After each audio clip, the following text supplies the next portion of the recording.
रूस ने भारत व्यापार घाटे को लेकर बढ़ती चिंता पर अब सफाई दी है। रूस के राजदूत डेनिस अलिपोव ने कहा कि दोनों देश इसको कम करने की दिशा में काम कर रहे हैं। वहीं पाकिस्तान को ब्रिक्स में शामिल करने के मुद्दे पर रूस ने चुप्पी साध ली है।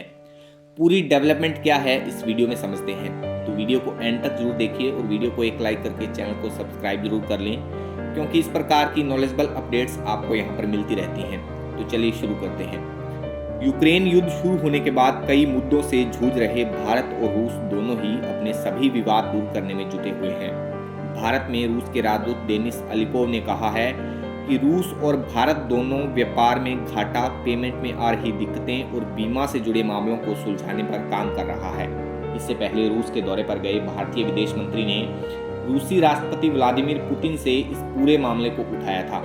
जयशंकर के पुतिन से गुहार लगाने के बाद अब पुतिन एक्शन में आ गए हैं। अलिपोव ने कहा कि अब दोनों ही देश एक दूसरे को स्वीकार शर्तों को बनाने पर काम कर रहे हैं। वहीं पाकिस्तान को ब्रिक्स में शामिल किए जाने पर रूसी राजदूत ने कोई जवाब नहीं दिया है।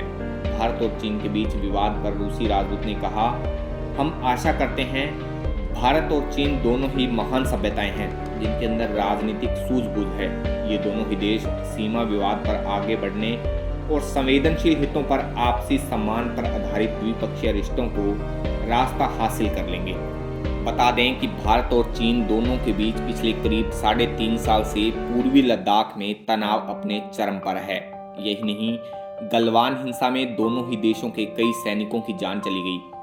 अलिपोव ने यह भी कहा कि भारत और रूस दोनों ही व्यापार और विविध बनाने के लिए काम कर रहे हैं। साथ ही भारत के साथ व्यापार में भारी असमानता को भी दूर करने पर रूस काम कर रहा है। भारत यूक्रेन युद्ध शुरू होने के बाद साल 2021 से रूस से लगातार तेल खरीद रहा है।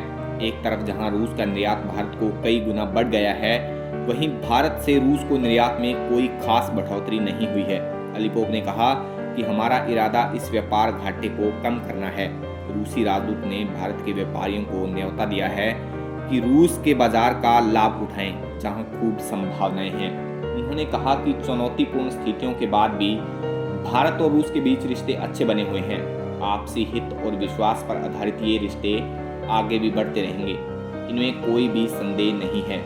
वहीं पाकिस्तान को ब्रिक्स में शामिल करने पर रूस के राजदूत ने कहा कि अभी हम उन देशों को शामिल करने की प्रक्रिया में हैं जिन्हें पिछले साल आमंत्रित किया गया था। रूस इस समय ब्रिक्स का अध्यक्ष है और पाकिस्तान ने ब्रिक्स में शामिल होने के लिए आवेदन किया है। पाकिस्तान को चीन की खुलकर मदद मिल रही है। वहीं भारत पाकिस्तान को ब्रिक्स में शामिल करने का विरोध कर रहा है। इस वजह से रूस भारत बनाम चीन में फंसा हुआ है। दोस्तों, भारत रूस को लेकर ये जानकारी आपको कैसी लगी, अपनी राय कमेंट बॉक्स में जरूर बताएं। वीडियो को एक लाइक करके चैनल को सब्सक्राइब जरूर कर लें, क्योंकि देश दुनिया से जुड़ी इसी प्रकार की नॉलेजेबल अपडेट्स आपको यहाँ पर मिलती रहती हैं। धन्यवाद।